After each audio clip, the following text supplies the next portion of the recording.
Hello and welcome to the IT Governance Podcast for Friday the 13th of January 2023. Is it too late to say Happy New Year? Possibly. Later on, we'll continue with excerpts from our webinar series on the importance of implementing layered cyber defenses to secure your organization from attacks, something that's particularly important in an economic downturn, as our CEO Alan Calder explains the third stage of the IT Governance Cyber Defense in-depth framework, management. But first, here's the news. The Hull Daily Mail reports that 16 schools in Yorkshire, including all 15 schools in the Hope Centremoo Learning Trust, face a demand for £15 million to regain access to their crippled systems following ransomware attacks.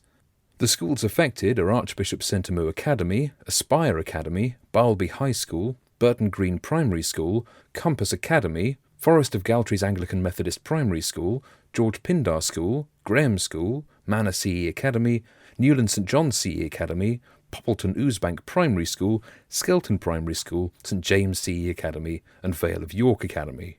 Hymers College in Hull, an independent school not part of the Hope Centremoo Learning Trust, was also affected. It said, "We quickly became aware of the incident and responded immediately and appropriately, working with all the correct authorities." A source at one of the other schools told The Sun it's been a nightmare. Staff have been told they can't use the school computer network and have to plan their lessons in the old-fashioned way instead, with a pen and paper. According to the Yorkshire Press, however, Helen Wynne, the CEO of the Hope Centremoo Learning Trust, said the trust had not actually received a ransom demand, and if they did, wouldn't pay it out of principle. She continued, "As a precautionary measure, some IT systems will remain offline while we continue to investigate the issue, protect our IT infrastructure, and restore services. Thanks to strong backups, we're hopeful systems will be up and running in due course. We're also pleased our systems alerted us quickly, allowing us to take the necessary action. I want you to know that we take the security of our IT systems very seriously, and we're working with highly experienced partners to secure our systems, resolve the issue, and minimize the temporary disruption." This isn't the only ransomware attack on the education sector to have occurred in recent weeks. Sensitive data from 14 other schools and colleges in the UK has been stolen as part of a cyber attack carried out by Vice Society, a hacking group that specialises in ransomware attacks on the education sector. According to the BBC, the compromised data includes information about children's special educational needs, children's passport scans, and staff salary information and contact details. The schools affected by this attack were Pates Grammar School Gloucester, Carmel College St Helens, Durham Johnston Comprehensive School, Francis King School of English London and Dublin, Gateway College Leicester, Holy Family RC and CE College Hayward, Lambton School Hounslow, Mossbourne Federation London, Pilton Community College Bunstable, Samuel Ryder Academy St Albans, St Paul's Catholic College Sunbury-on-Thames, Test Valley School Stockbridge and the De Montfort School in Evesham. SOAS, the School of Oriental and African Studies, part of the University of London, was also hacked in September 22 as part of the same campaign. The Information Commissioner's Office is investigating. These incidents demonstrate the growing prevalence of so-called double extortion in ransomware attacks. Attackers recognise that increasing numbers of organisations are heeding expert advice not to pay ransoms, so exfiltrate victims' data before they encrypt it. If the victims refuse to pay, the criminals use the stolen data as a further bargaining chip, and if that doesn't work, sell the data online to other criminals for use in further attacks. This is obviously not to say that it therefore makes sense to yield to the attacker's terms. The information has already been breached and you have no guarantee that the criminals will delete it. Moreover, by paying them, you demonstrate that you're a soft touch, and of course, you fund further attacks. Far better, and in the long term considerably cheaper, to put preventive measures in place rather than implement them later on top of your remediation costs after you've suffered an attack. You might remember that last November the Irish DPC, or Data Protection Commission, imposed a fine of €265 million and a range of corrective measures on Facebook's parent company Meta, following a lengthy inquiry into data scraping after a collated dataset of Facebook personal data was found to have been made available on the internet. Some 530 million Facebook users' information was compromised. 110 million of them are EU residents.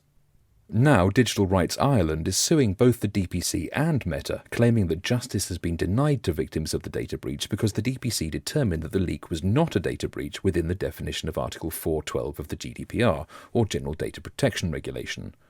Article 412, as I'm sure you'll all remember, and do join in at home if you know the words, defines a personal data breach as a breach of security leading to the accidental or unlawful destruction, loss, alteration, unauthorized disclosure of or access to personal data transmitted, stored, or otherwise processed.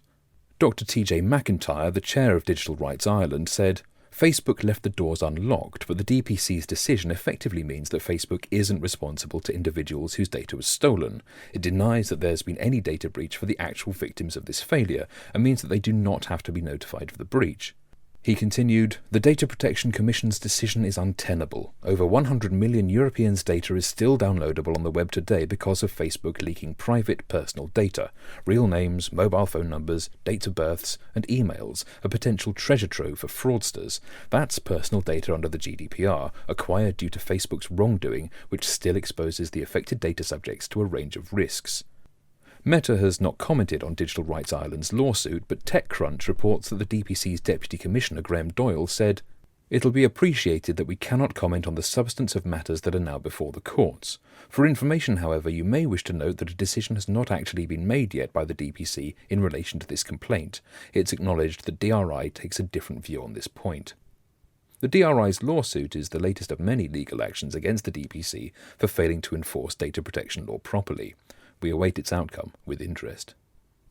That was the news. Now, we know that only a defense-in-depth approach to cybersecurity provides the layered defenses you need to ensure your organization can withstand cyber attacks. If one of those defensive layers is breached, the others help contain the damage and ensure you can return to business as usual as quickly as possible. The third layer of a cyber defense-in-depth strategy deals with managing your cyber and information security risks. IT Governance's CEO Alan Calder provides more details.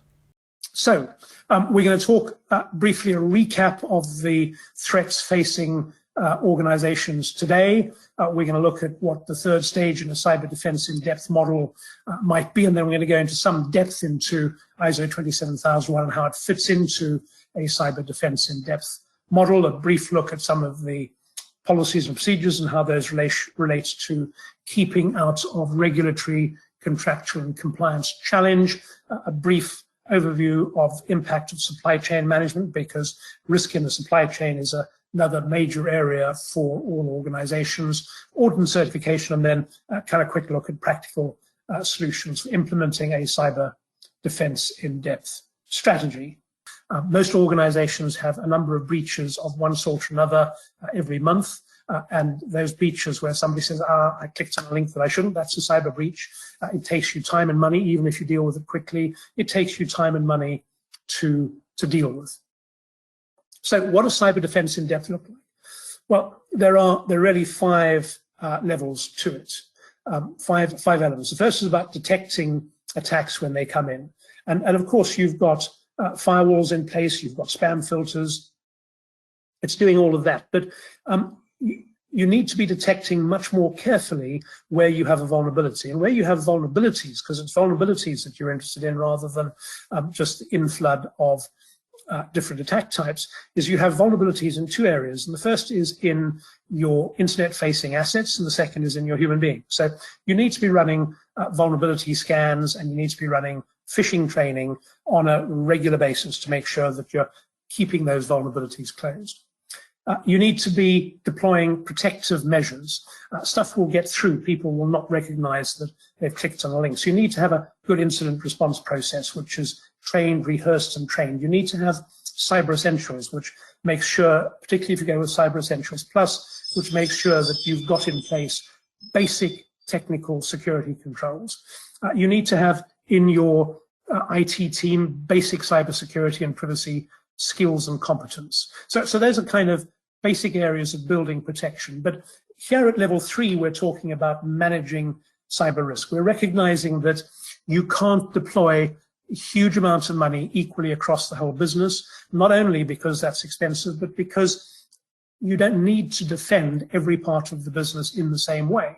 You've got some parts of the business where you haven't got much exposure. You've got other parts of the business where you've got lots of exposure. So your bank accounts, your personal data records, your customer databases, those, for instance, are really valuable data. They're valuable to you. They're valuable to a cyber criminal. However, a particular mobile device which has got no information on it, you might not care particularly whether it breaks or not. It could be a pain in the neck if it does, but you might not care. And at this kind of third level, what you're doing is you're saying, right, we've got some basic defenses in place. We're able to protect ourselves at a kind of straightforward level. Now we need to think very carefully about our core assets and our core defenses? How are we going to make sure that the crown jewels are protected? But the kind of questions you're going to be asking yourself is, how do we, in a small organization or even a more complex organization, how do we manage cybersecurity risks in a way that's not just implementing those basic controls? How do we embed our controls, the mitigations we've decided on, in our own organization and across our supply chain? How do we make sure that things are working as we want them to work? We're not just relying on chance and hope. How do we tell our customers, our stakeholders, our investors, our partners, our suppliers that they can rely on us for being here over the long run? How do they know we're not like the American medical records company simply going to disappear because we have a cyber attack that we are unable to deal with? How do we demonstrate to a customer where we've signed a contract saying we will protect their data or we'll process data in line with their requirements as the controller? How do we demonstrate that we've done that? What processes do we have in place to deal with that? So management is about answering those questions, about answering an even bigger range of questions like, are we adequately insured? When did we last test our recovery procedures? Do we know whether if we have a breach, our recovery procedures are going to work? Are our recovery procedures still built about the current levels of device and software we have installed? Is our information security awareness such as we have it effective? Do we do a risk assessment? Do we know what risks we're dealing with? Or have we simply said to our support team, our IT team, make us safe, and then been upset when the way they make us safe is they lock everything down? Because that's what IT teams do if you don't identify where risks really are. What are the top risks? What are the things that, as an organization, you should be concentrating your cyber risk management investment on? And that's really what ISO 27001 is about doing. If you've not come across ISO 27001 before, it's a management system standard, just like ISO 9001. It focuses on information security rather than on quality, but the logic is exactly the same. The logic is that you will have a policy, you'll have a set of procedures, you'll audit compliance with those. It's a management system where the standard is built on best practice put together by a committee drawn from people with wedges of experience from around the world, available for a small sum of money. You can buy the standard for typically 100 or 200 pounds. The effort has to go into how you implement what you do to comply with it, how you get that audited. But all such standards, an ISMS, Information Security Management System, even more than most, is built around the idea that you need to recognize, enumerate, and comply with specific laws that might be relevant to your organization or to your sector. What ISO 27001 enables you to do is build a single way to comply, and in that single set of procedures, comply with multiple laws and regulations. And that's useful if you're just an ordinary organization trying to comply with GDPR, for instance. It's also useful if you're in a regulated sector like critical national infrastructure or finance, or you're trading in multiple markets with different laws. You don't want to have a set of compliance requirements that meet the FCA handbook and a different set of compliance requirements to meet GDPR rules. You want one set of requirements which can be audited by multiple people and meet all of those kind of requirements. You want to be able to meet contractual compliance requirements, like PCI. PCI is a contractual compliance requirement to process payment cards. Many customers require levels of security around processing their data. If you're dealing with a data controller, you're a processor, you'll be required to deal with data in a way, personal data in a way that meets their requirements. So all of those are things that you want to be able to deal with through a single management system, and building an information, an ISMS, is the logical way to go about doing that.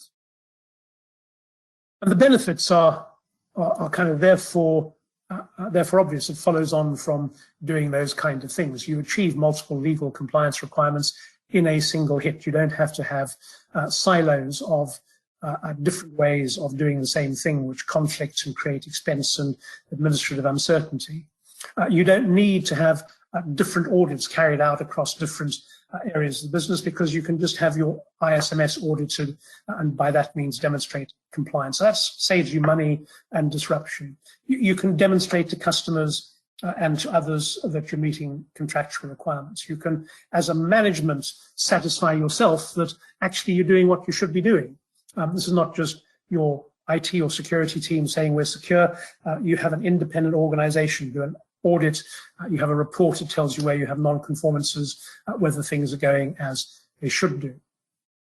Enables you to improve security through the business. You get people involved in it, understanding what they should be doing. The role of human beings in corporate security is significant. And the more people understand their role, they understand how to comply, all of that helps. And of course, all of that adds up to you not having breaches, you winning more business, you having a more compliant business. And that adds up to growing prestige and long-term success, particularly in an environment where you're dealing with recession. The last thing any organization can afford in the middle of a recession is suddenly having to deal with a cyber breach that you weren't planning on.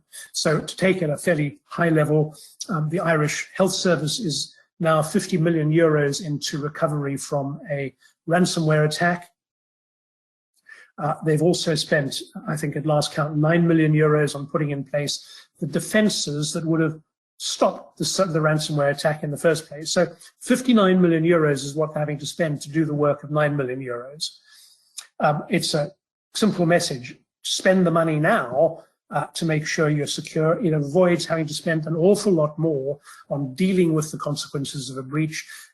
In addition to which, you'll still have to spend what you should have spent now to get yourself secure, because, to be frank, cyber criminals know perfectly well that when you've been breached, they can breach you again. You're not going to get yourself to an appropriate level of security very quickly, so they'll come back, they'll have another go. And we see instances where cyber criminals going after known vulnerabilities, a single organization can have 2 or 3 attacks within the same 2 or 3 hours from 2 or 3 different cyber criminals. So that's the kind of reality. You've got to be dealing right now, today, if you haven't, with building a cyber defense in depth. So ISO 27001, as I said, it protects your reputation from the consequences of not being able to respond to a security threat. Suppliers and stakeholders want to know you're going to be around for the long term. It enables you to avoid regulatory fines. And, you know, British Airways is just one example of organizations where a 5-week gap between an iframe on a website and the website enabled attackers to get behind it, lay their hands on millions of personal records, led to a significant fine, huge expenditure, huge investment of effort by British Airways dealing with something which they didn't think was a problem. They thought they were compliant. So you can avoid fines, you can avoid disruption, you reduce costs managing information security effectively. You know, you do in a recession, you want to be able to increase the level of your security. You want to be completely on top of it, but you don't want to be wasting money. And ISO 27001 helps you do that. It helps you improve structure and focus. It reduces also the need for frequent audits, because again, we certainly find that in a recession, customers spend more time making sure that suppliers are secure than they might otherwise, because they're very alive to the possibility of a hole in their supply chain. They're trying to manage their risk as well as. So how do you implement ISO 27001? Obviously, you go buy a copy of the standard. That's a couple £100. The next thing you do is you create an implementation team. You put together from within the organization somebody senior, somebody from the business, somebody maybe from the technical team, but they're going to lead the implementation. This should never be an IT project. This is a business project. The business benefits are significant. You want IT supporting it, but you want the business brought into it right from the beginning, because the business salespeople, for instance, are going to benefit really disproportionately from the effectiveness of this. So create an implementation team, give them some training, make sure they understand what they're doing. Then appoint a project manager and develop an implementation plan. This is the point at which, if you're looking for outside help, you might bring in an outside consultant who's done it lots of times before, who can help you put a plan together. You're looking to create a plan which will cover a 3 to 12 month period, depending on the size of the organization, and which will enable you to, in a joined up, controlled way, implement an ISMS, Information Security Management System. You'll determine what roles and responsibilities should be at this point. You will put in place continual improvement processes. You've got to recognize that at the point that you start implementing an ISMS, you'll already be doing quite a lot of the things that ISO 27001 would expect you to do, and you're going to document them and you're going to improve on them. There will be other gaps which you'll identify and you want to build on that, and over time you'll continually improve what you're doing. And then you need to be building awareness internally. You want all your staff buying into the project, you want customers and others buying in. So there's an awareness program which you kick off at the second step of ISO 27001 implementation. The third step, and there are 9 steps in this, this is a 9-step process I first wrote about probably 9-10 years ago. We've deployed it in thousands or hundreds of organizations. We've sold thousands of copies of the books. It's a process that really works. Step 3 is initiating the information security management system. It's agreeing a top-level information security policy, a couple of page document which says this is the organization's approach to information security. It's signed off by top management. It sets the scene and direction for implementing information security inside the organization. You also at this point determine what your documentation structure will be, because, like any management system, you're going to have procedures and you're going to have some records which track how work instructions or procedures have been implemented. Many of those records will be in the form of computer logs, but you need to think through how you're going to put that together. And that's part of the job of your implementation team. So 3 steps are really what you might call working out how to make a good start. You don't want to go pell-mell into it because you'll suddenly go, oh, we forgot this, we forgot that. So make a good start, first 3 steps in implementing ISO 27001. The 4th step, having decided on how you're going to do it, is really then to finalize the actual scope of the management system. This is kind of where it starts getting a little bit complicated, because it's easy if you're a small business with 20 or 50 employees. The scope's going to be the whole of the business. Scope basically is what do I draw a line around where I know who the management team is, and we know who is outside of the management system, and we have to govern our relationships with them. It gets more complex the larger you get as an organization. If you're a group made up of multiple entities, are you going to have a management system which covers all of them, or is it going to cover one of them? If you have many departments or divisions, if you're international, all of those elements in determining what the scope of the management system should be. But it's a critical step, this 4th step, because unless you know which bits of the organization you're protecting, you can't work out how you're going to go about protecting them. Once you've decided on the scope of your management system, you can decide on the scope of your implementation project. Obviously, it's going to be the scope of the management system, but you kind of want to look at your implementation team and go, actually, can we do this? And you might say, well, the scope is going to be the whole group. We've got 10,000 employees in 50 different countries, and then you look at your implementation team and competences and go, actually, we can't do this. It's too hard. Which are the key businesses we need to focus on? And you may shrink the scope so that your implementation team's capability matches that. But you want to make sure that scope of the management system and scope of the management team, of the implementation team, are aligned in a way that enables the project to proceed. So great, now you've got a scope. Now you can think about what controls you put in place. And the reality is that while ISO 27001 suggests that you're going to do a risk assessment and then determine what controls to put in place, the reality is you have a whole lot of controls which you've either already put in place or which you have to have in place to meet various compliance requirements. So there's a racing certainty you'll have a firewall. There's a racing certainty you'll have anti-malware software. There's a racing certainty you already have a password policy in place. You may have multi-factor authentication. So in this step 5, what you're doing is you're identifying the controls you have in place and working out why you have them. Are they there because, hey, it's kind of, what we do, it's like having a door with a lock on it? Is it there because there's a specific contract that requires us to do it? But you identify what we call baseline security controls. They are the controls which are already in place and for which there is a legal and regulatory reason for them to be there. You then ask yourself, which controls are we missing to meet our compliance requirements. So GDPR compliance requirements say you need to have appropriate technical and organizational measures to deal with the risk to personal data. So you should ask yourself, what technical and organizational measures do we have in place? And you might have none. You might not have identified, for instance, how you implement your privacy notice. So those things you've got to do because you're complying with GDPR. So the minimum level of controls, baseline security controls you need to put in place. And you define that, document it, make sure that you have in place what you've documented what you know you've got, and you put in place what you have to meet your various compliance requirements. Now you can proceed to do a risk assessment. And risk assessment is a requirement of ISO 27001. And essentially what you're doing is you're identifying the key assets inside the organization, and you're asking yourself, what vulnerabilities are there around those assets that can be exploited by what threats? And if a threat successfully exploits a vulnerability, what's the likelihood of us suffering a significant impact?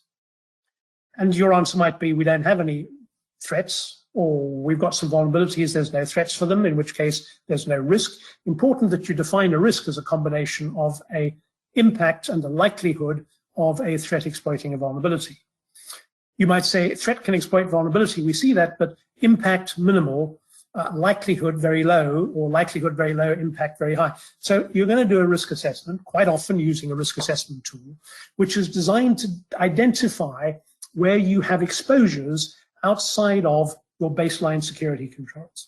Because it's where you have exposures that you need to roll out additional security controls. Those are the areas in which you need to be investing additional money. You're going beyond simply meeting your compliance requirements. You're dealing with organizational exposures on the basis of your risk appetite. And different organizations have different risk appetites. So small startup businesses might be prepared to take quite big risks. Big organizations might be prepared only to take quite small risks because of the number of people who depend on them. So there are a number of factors that you take into account in considering your risk appetite, but you're going to determine what kind of risk you want. And that helps you think about what controls you're going to put in place as a result of your risk assessment. And it's that set of controls that you determine that you're going to put in place that forms your risk treatment plan. That's we're going to do these things. This role is going to be responsible for implementing that change to an existing control or that rollout of a new control. This is the timetable, this is the budget. That risk treatment plan is fundamentally step 7 in implementing an ISMS. But you're going to do more than just simply roll it out. You're going to, as you roll out those controls, you're going to be beginning to ask yourself, is the control effective? How will I know whether this control, the control is a kind of mitigation for risk, it's a countermeasure? How do I know this control is going to provide me the protection that we're looking for? How do I know that I'm going to get out of it the level of compliance that we need? How do I know I'm going to be able to thrive as a result of that? So as you're rolling out your risk treatment plan, you should be thinking about how we're going to maintain the competences inside the organization, the skills, the competences in your technology, compliance, business management teams that will enable us to go on developing and managing the ISMS effectively. Step 8, measure, monitor, and review.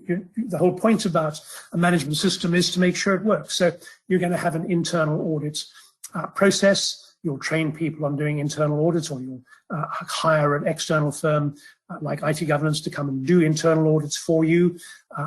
What you're looking for is an independent view, and the independence could be because you have one department auditing another.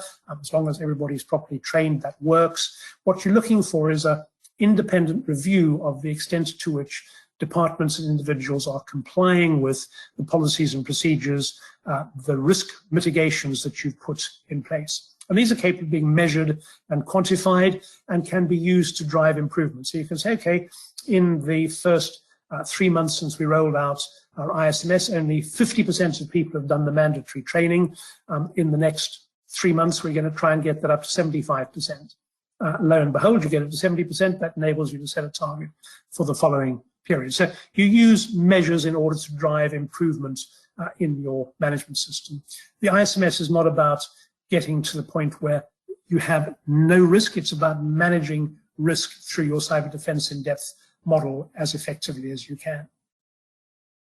The final stage, step 9, and this is really the whole point of the exercise, is to get certification, is to go to an external accredited certification body, and there are lots in the UK and elsewhere, and they, for a fee, will do an audit and will give you a certificate which says, as an independent auditor accredited by the UK Accreditation Service, they've audited your management system and it complies with ISO 27001, and they will then come back on a regular basis over the next 3 years to make sure it continues to comply. And it's that badge, that certification badge, that enables you to demonstrate to stakeholders, to customers, to staff that you take looking after not only personal data, but the assets and processes and operations of your business seriously, and seriously enough to make sure with external verification that you go on doing so. So ISO 27001, logical way, step 3 in level 3 in your cyber defense in depth. But you also need to think about what's happening across your broader supply chain, because you're buying things from organizations, and increasingly you're accessing information through APIs, suppliers are sending you documents, you've got digital interactions, you have the possibility that suppliers might get taken over by a criminal, albeit briefly, long enough to send out phishing emails that look pretty realistic on account of they are. So you need to think about how are we going to drive security through our supply chain? How are we going to build resilience into our supply chain? How are we going to ask our key suppliers maybe to do cyber essentials, to become ISO 27001 certified, to demonstrate to us how they're complying with GDPR? All of those are key elements in building robustness in your supply chain as you move forward into the next 6 to 9 months of potentially challenging economic circumstances. And that, for you, certification for you is a way of demonstrating to your customers that you're taking it seriously. It's also a way in which your suppliers can demonstrate to you that they're taking it seriously. And many major organizations are saying, as part of a condition for an RFP, for instance, supplier must have ISO 27001 as well as 9001 and perhaps other standards. It's a requirement or a regulatory requirement. And so it becomes something which proliferates through the supply chain. It kind of makes sense to do. If you haven't got ISO 27001 certification in place, it makes sense to do it proactively before you're forced to do it, because not only does that mean that you're on the front foot dealing with customers, but it means that you are really on the front foot dealing with your own specific cyber risk. Thank you, Alan. That's it for this time. As ever, you can get in touch with us either by leaving a comment on the blog or via Twitter at ITGovPod, that's my account, or at ITGovernance. We'll return in a fortnight, but until then our archive is on SoundCloud, Amazon Music, Spotify and Apple Podcasts, and you can find everything you need to implement and maintain cybersecurity defense in depth on our website, itgovernance.co.uk.